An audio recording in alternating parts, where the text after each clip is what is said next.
Trumpets. I'm Jason, and we are here in the Denver, Colorado showroom. I want to remind all of you that we are open 6 days a week, Monday through Saturday. We request that you at least call us 5 minutes before you show up if you want a shop tour. But we're happy to give you tours here at the Denver shop and show you how we build the horns in the machine side. And of course, experience the horns here on the showroom side of our shop. So we do get hundreds of visitors every year. We welcome that, and we're happy to help you regardless of what your goals might be, whether you want to set up a new mouthpiece or just adjust the gap or the venturi on your horn, or you're looking for a new horn. Whatever it might be, visit us here at Harrelson Trumpets. The majority of the people that come through our shop and check it out say it's a once-in-a-lifetime experience. They love it, and you can read our reviews. It's a lot of fun. Today we're going to be looking at the X15, which is a trumpet I finished recently, and we're going to play it a little bit and put it in a couple different genres. So you can see the versatility of Harrelson Trumpets and how we've engineered the horns to be so versatile that you can play the same horn in multiple genres and feel completely comfortable as if you had multiple horns for each purpose. And that's really what we've done here at Harrelson Trumpets. We created the variable performance system, and the entire premise of that is to give you the tools and the resources to make your performance fit the music and the audience. So here we go with the X15. This horn has the venturi gap receiver, which is really the basis of the variable performance system.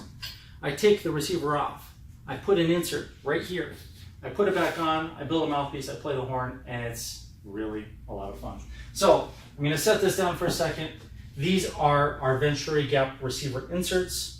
Each one has a different diameter and a different impedance level, meaning the mouthpiece gap is going to change. I want to do really all-around work. So I'm going to pick one right in the middle, a 344 number 8. I pop that on the end, I screw the receiver on, and I'm almost done. Okay, so now all I have to do is put together a mouthpiece. I'll set this horn up here, and I'm going to put together a mouthpiece for that horn. I'm going to use the larger mouthpiece body. I already have my rim and my cup set aside, what I want to do, and I'm going to choose something that's right in the middle of the road. This is a 155/21. That means 155 thousandths of diameter on the inside of this throat. And the 21 means 210 thousandths at the exit. Now I need to choose a backbore that starts with a 21. So I'm going to do a 2133. Put that in. I add my mouthpiece nut. And then I'm ready to go. So now I have my complete mouthpiece.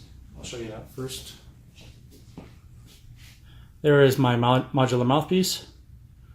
This is style I, finished in polished gold with a silver rim. The nut is brass because this is a demo. I didn't pull a gold nut. My horn is set up, and I'm going to check it out. We have a lead pipe 1, lead pipe 2, bell 11. It tends to be a very big, dark setup, but I really want to just play this for regular etudes.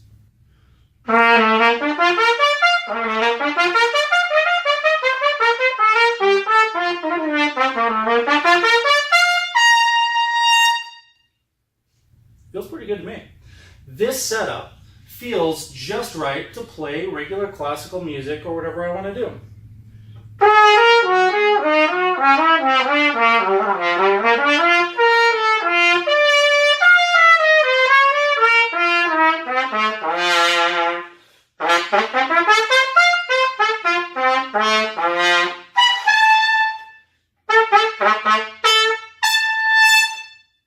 Feels good.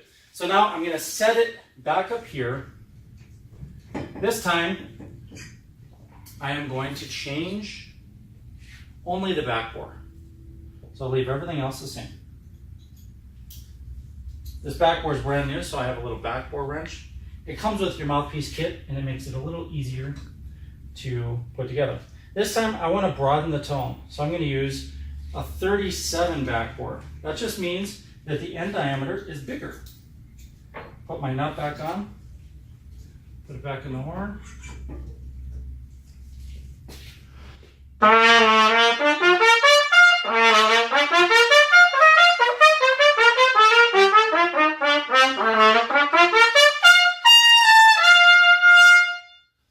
now, right away, I can hear my sound is spreading more. It's not as focused and it spreads out more, which would be good for playing for a big audience that's maybe not directly in front of you, or just to have a more well-rounded sound.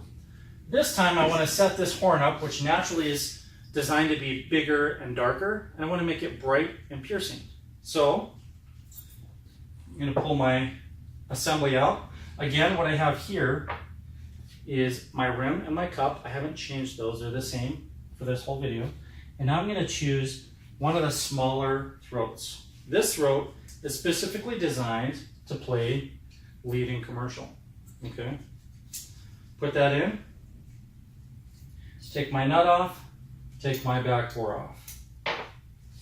I had a 2137, now I'm going down to a 2031. All right. That means that everything is smaller, more streamlined, and you're literally going to get more focus out of your sound. I'm going to keep the insert in there exactly the same. So let me just leave that and play this.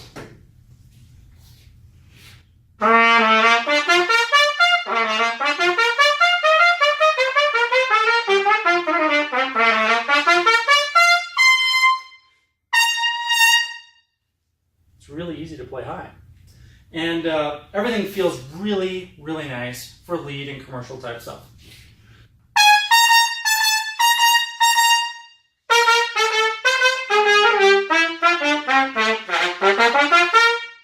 So it's got that edge, it's got the feeling of I'm blowing against something and I'm creating that really edgy, resistant sound. So now I'm going to leave the mouthpiece exactly the same, and I'm just going to change the insert on the venturi gap receiver.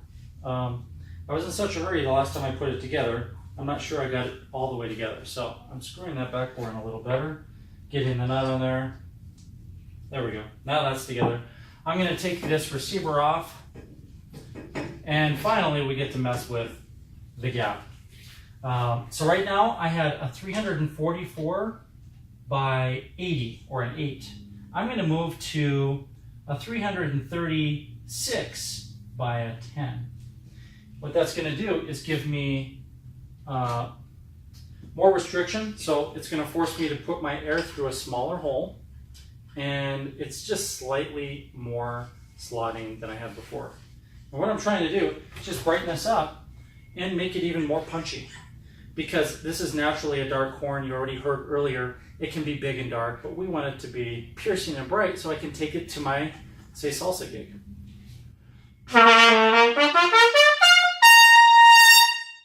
Whoa. Now it has some serious sizzle.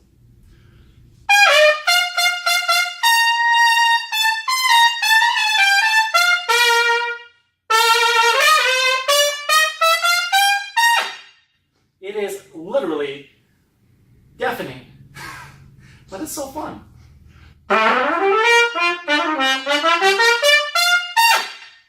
All right, so I think I have shown very quickly in a few minutes how you can take this horn and pretty much do any genre you want with it. I can make it classical, I can make it big and dark, and if you want to hear that, check out one of my other videos where I do the same exact thing. But if I put one of the really big venturi gap receiver inserts in here and change my throat and back bore to be a more broad setup, it's going to be the biggest, warmest sounding trumpet you have ever heard. It'll make a Martin Committee sound like a little tiny tricycle. The reason that happens is because we literally are changing the physics of the instrument so it's more conducive to play with that warmth or brightness or whatever it might be. If you want to check more of this out, visit our website or come visit us here in Denver, Colorado. We will show you how this system works. You can put a VGR on any Bach, Yamaha, Schilke, any horn really, or you can buy one of our horns and our mouthpieces and take your playing to the next level. So I want to thank you for joining me, and I will see you next time.